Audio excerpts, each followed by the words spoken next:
What's poppin', dogs? Mr. Allen here working with some vectors in this video. We're going to use these vectors to find the information below. So I've got 1, 2, 3, 4 different vectors, A, B, C, and D. And I've got a lot of different problems here. Hopefully all of this fits, all right? So first one here, I have 4 times A minus 2 times C. So the way we're going to multiply 4 times A is we're going to really just distribute into that vector there. I'll write it all out first. So we're going to have 4... We'll have our negative 5, comma 12. This would be our horizontal movement and our vertical movement. And then I have minus 2. Then we have C over here. We got negative 1 and negative 6. All right, so now distributing that 4. That's all we're doing. We're multiplying into there, right? So kind of thinking of it like almost like parentheses, right? But it's not, but same kind of operations apply there. So I'm going to have negative 20, comma, we got what, 48?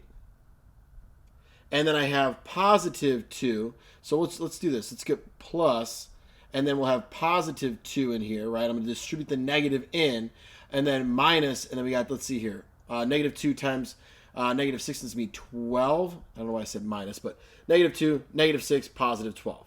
Cool? Now I'm going to put these guys together. That's going to be negative 18, and I'll put those dudes together. We get, what is it, 60. Boom. It's our resultant vector right there. Nice. All right, so multiply those in, add these parts, the like parts there. Boom. All right. Let's keep moving, man. Let's keep moving. Next one here, dot products. All right, so I'm going to be multiplying B and D. We use the dot product for that. So let's write it out first. 2, comma 6. Then we got 3, comma negative 9. So 2 times 3 is 6, and then we're going to add these together. 6, negative 9 is going to be plus, let's see here, negative 54.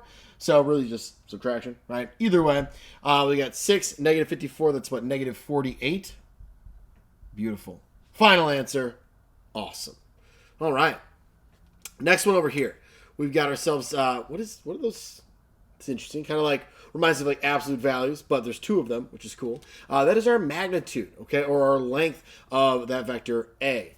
So whether it has 1 set of lines or 2 like we have here, that's our magnitude. So if you think about this, let's draw a little picture for something like this. We have negative 5, 12. So if I have got myself a little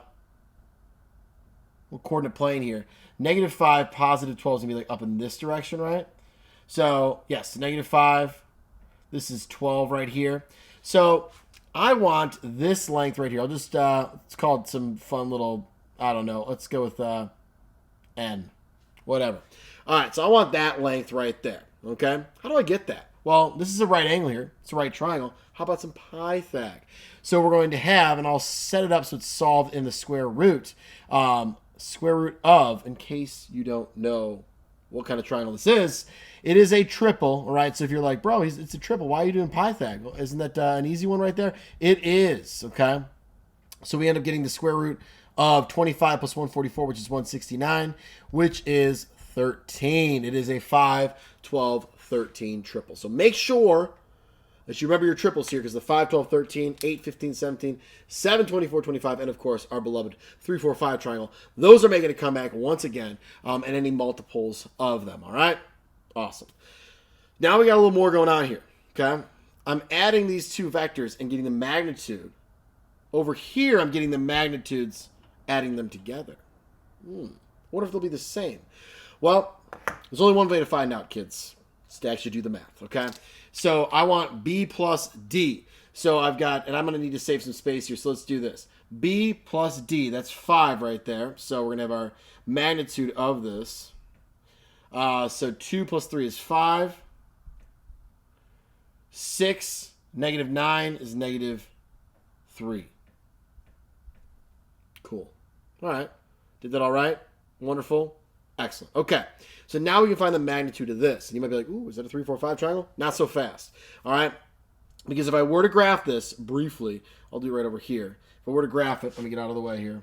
We got 5, negative 3. So it's going to be in that 4th quadrant there. 5, negative 3.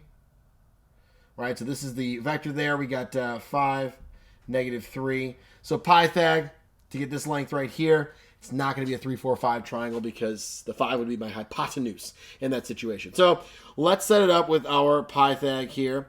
We got 5 squared plus -3 squared. Make sure you put any negative numbers in parentheses when you square them, especially if you're using a calculator.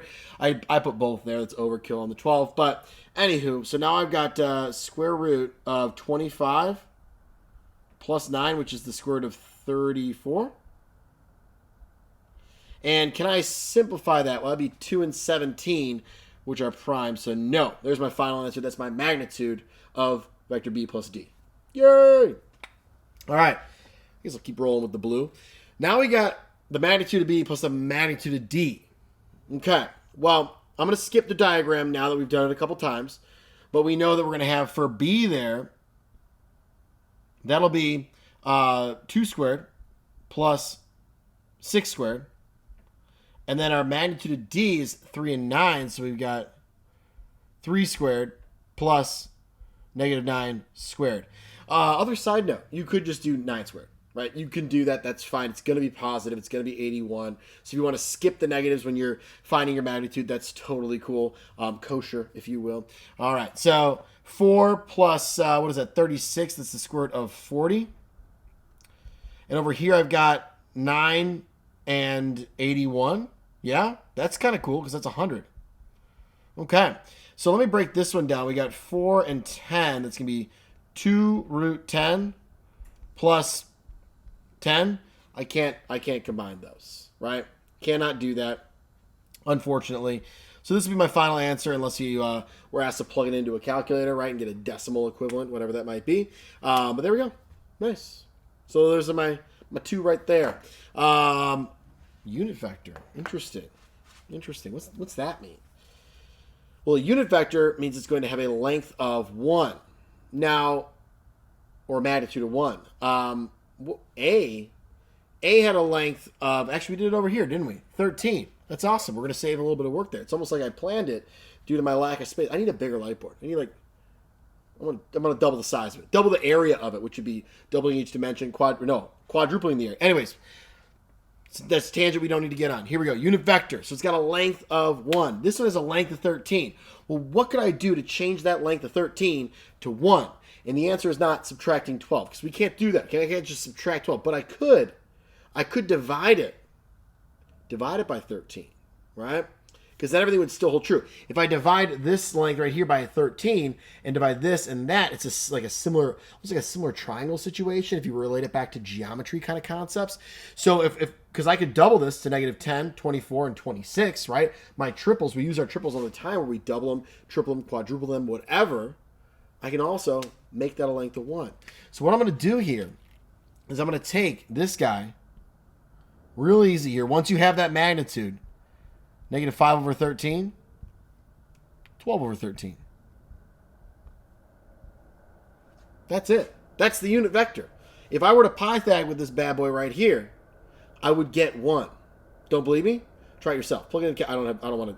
It's a lot of space right there. Okay. I mean, we could do it. All right, let's do it. So what I would have here is, let's see here, 5 over 13 squared plus 12 over 13. That's a 13. There we go. Squared.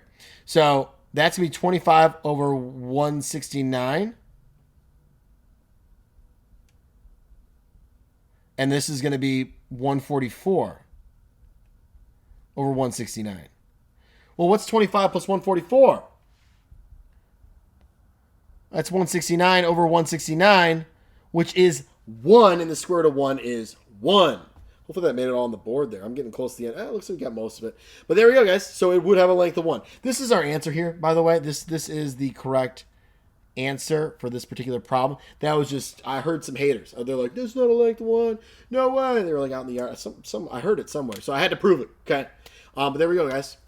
Use these vectors to find the information below. Lots of different combinations of questions that we can ask you, but there's 6 different examples right there that hopefully helps. Have a great day.